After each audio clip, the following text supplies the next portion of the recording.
So firstly ma'am I think सभी parents के मन में एंड स्टूडेंट्स के मन में सबसे बड़ा क्वेश्चन है OSM आखिर आया कब, और OSM एक्चुअल क्या है, जो उनके लिए समझना इंपॉर्टेंट है कि बेसिकली इसका वर्क क्या है और ये आगे इसकी प्लानिंग क्या होने जा रही है। क्या इसका ये जो पेरेंट्स के मन में है कि चीज़ें इसकी शायद कुछ चीज़ें हैं जिस वजह से बच्चे के नंबर कम आ रहे हैं, इसका पूरा कॉन्सेप्ट क्या है? OSM अभी तो हर जगह OSM छाया हुआ है। आई शुड से CBSE का रिज़ल्ट जो है इस बारी OSM को अगर मैं समझाना चाहूँ, OSM is nothing but on screen marking. तो पहले क्या होता था और अभी भी जो हो रहा है, जैसे आप एक क्वेश्चन पेपर का आंसर लिख रहे हो, आपने आंसर शीट में लिखा, तो फिर वो आंसर शीट जो होती थी वो एक किसी टीचर के पास जाएगी जो उसको चेक करेगी, जैसे आपकी नॉर्मल कॉपी चेक होती है।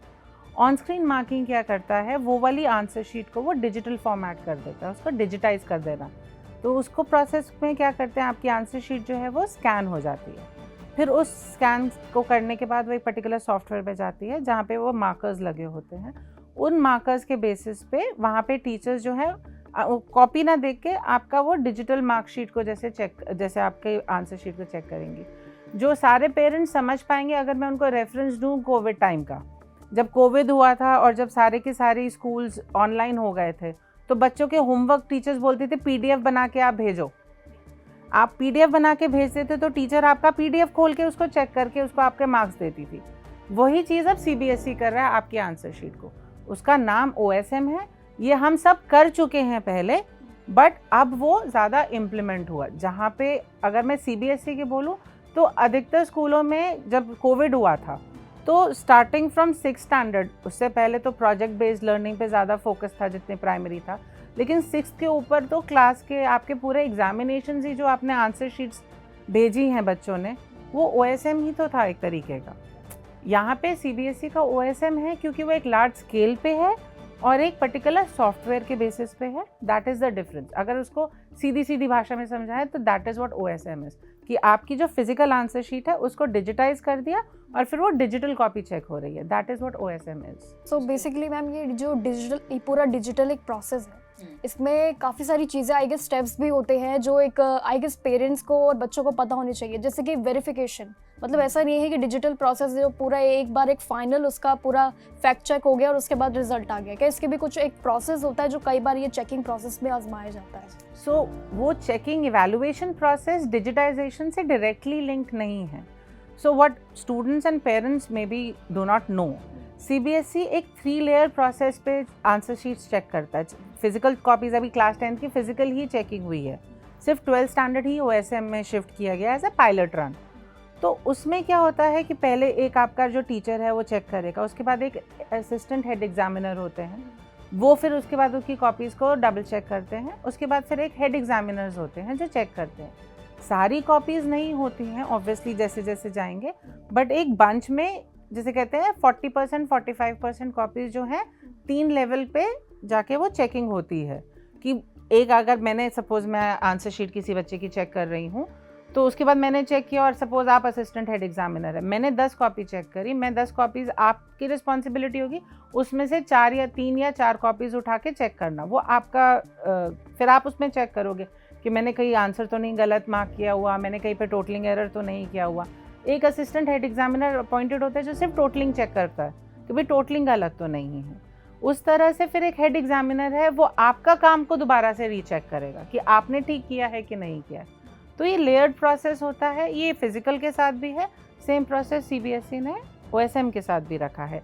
Number of assistant head examiners obviously थोड़े कम हो गए क्योंकि यहाँ पे अंडरस्टैंड, जब हम फिजिकल कॉपीज़ को चेक करते हैं तो वो फिजिकल कॉपी एक रीजनल सेंटर से एक आपके सेंटर पे जाएगी जहाँ पे चेकिंग होगी, जिसको हम आपका डिस्ट्रिक्ट सेंटर बोल सकते हैं। तो वहाँ पे जब जाके चेक हो रही है तो एक सर्टन बल्क ही जाता है। जब डिजिटल कॉपीज़ है तो वो ज़्यादा ट्रांसफ़र हो सकती हैं, तो obviously the amount of work, the logistics get efficient, तो उसमें थोड़ा सा डिफरेंस रहता है। बट अदरवाइज वो process, that layer, that verification, that has not been changed, that is still the same. True ma'am, क्योंकि ओएसएम ये जो सडनली नहीं, मतलब जो इम्प्लीमेंट हुआ है अभी ये अलग तरीके से शुरुआत होने जा रहा है, जहाँ पे मेन फोकस पूरा डिजिटल फॉर्मेट पे है और इसी को लेकर अभी कंफ्यूजन सभी के मन में भी है। होपफुली की क्लैरिटी जो सीबीएसई लगातार दे रहा है वो भी सभी को मिल रही होगी। लेकिन इस चीज़ में एक चीज़ ज़रूर है, जो भी आपने लेयर्स बताया था, हो सकता है काफ़ी लोगों को पता हो या ना पता हो, क्योंकि सभी को अभी तक यही डाउट था कि एक ही चेकिंग प्रोसेस है, ये डिजिटल होता है और इसके बाद हमारा रिजल्ट्स आ जाते हैं। लेकिन इसी बीच अगर हम देखें तो ये क्लैरिटी तो चले इम्पॉर्टेंट है हमारे लिए, क्योंकि अभी ओएसएम वाकई में एक बहुत बड़ी कंट्रोवर्सी का शेप बन चुका है और ये क्लैरिटी हमारे लिए इम्पॉर्टेंट भी है। लेकिन इसी को लेकर क्या लगता है कि जिस तरीके से पेरेंट्स का ये कहना है, इवन स्टूडेंट्स का, कि ओएसएम को हटा दिया जाए, क्या लगता है कि ये हटना चाहिए या आगे अगर होगा तो ये कितने बेनिफिट्स आगे लेके आने वाला है? सी दिस इज, क्या बोले इसको, इट्स डबल एज स्वॉर्ड जिसे कहते हैं कि दो धारी तलवार। फ़ायदे भी होते हैं, नुकसान भी होते हैं हर चीज़ का। यूजुअली जब भी हम एक पॉलिसी लेके आते हैं तो उसका लार्जर बेनिफिट देखना ज़रूरी हो जाता है। और एक इकोनॉमिक्स में एक कॉन्सेप्ट है जिसको अपॉर्चुनिटी कॉस्ट कहते हैं बेसिकली, कि इसका फ़ायदा कितना है, नुकसान कितना है और कितना ऑफसेट कर रहा है। तो वो हमको बेसिकली चेक करना पड़ता है। पायलट रन हमेशा इन सब चीज़ों को भी दर्शाता है कि अगर मैं बोल दूँ कि भाई क्या पूरी तरह सक्सेसफुल था, वो दिख रहा है कि कहीं ना कहीं पे अभी टीदिंग प्रॉब्लम्स थे। अब वो टीदिंग प्रॉब्लम्स ही थे कि वो लार्ज स्केल है, वो तो जब पूरी रिपोर्ट सामने आएगी, जब रिवैल्यूएशन, क्योंकि अभी तो सिर्फ स्कैन कॉपीज़ आई हैं जिसमें भी बच्चों को कंसर्न्स दिखे हैं। उसके बाद जब रिवैल्यूएशन प्रोसेस में जाएगा, देखो रिवैल्यूएशन 2 तरीके से होता है। पहले बच्चे एक स्कैन कॉपी लेगा, इससे पहले 3 तरीके से होता था। पहले वेरिफिकेशन होता था, मार्क्स वेरिफिकेशन होता था, जिसमें सीबीएसई सिर्फ आपके मार्क्स को टोटल करके बताएगा या फिर कोई आंसर मिस तो नहीं हुआ। उसके बाद फिर बच्चा स्कैन कॉपी मांगता था। उस टाइम पे भी स्कैन कॉपी ही दी जाती थी, बच्चे को फिजिकल आंसर शीट तो नहीं दी जाती थी। तो स्कैन कॉपी में बच्चा देखता था कि भाई अच्छा, आपने मेरे इस पर्टिकुलर क्वेश्चन के, सपोज 4 मार्क का क्वेश्चन था, आपने मुझे 2 नंबर दिए और मेरे को लगता है कि मुझे 3 नंबर मिलने चाहिए थे, तो बच्चा उसकी रिक्वेस्ट डालता था। अब पहला वाला प्रोसेस ज़रूरी नहीं है, क्योंकि डिजिटाइजेशन की वजह से टोटलिंग ऑटोमेटिक हो रही है, सिस्टम कर रहा है, तो ये प्लस है।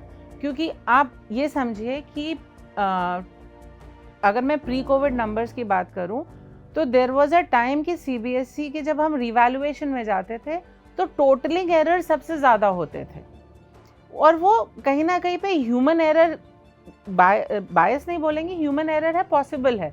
क्योंकि आप ये समझिए, अगर एक टीचर एक दिन में 20 कॉपीज़ चेक कर रही है और 100 नंबर की कॉपी चेक कर रही है, 80 नंबर की, 70 नंबर की कॉपी चेक कर रही है, तो कहीं ना कहीं टोटल करते करते एरर होना बहुत कॉमन है।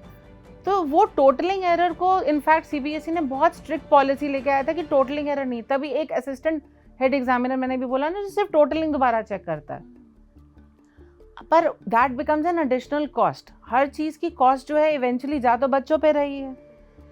अब क्योंकि वो टोटलिंग वाला एरर ही हटा दिया तो एक स्टेप कम हो गया, वो भी कॉस्ट कम हो गई, तो वो बेनिफिट कहा जाएगा, करेक्ट। अब मैं उसको बोलूँ कि अब स्कैन हो गया, स्कैन कॉपी में हमको एरर दिखा, लेकिन अभी जो बेसिक जिसे कहते हैं रीचेकिंग, अब बच्चा देखेगा कि मार्क्स ठीक से हुए, तो वहाँ पे हमको पता चलेगा कि टीचर एक्चुअली में ढंग से इवैल्यूएट कर पाए आंसर शीट्स की नहीं। That is the acid test जिसको मैं बोलूँगी। अगर उसमें रिवैल्यूएशन में पता चलता है कि बहुत ही ज़्यादा डिस्क्रिपेंसीज आई हैं, तो मतलब वो कहीं ना कहीं पायलट को बहुत अच्छे से रिवाइज करने की ज़रूरत है। वो टीडिंग प्रॉब्लम से थोड़ा बड़ा इशू है।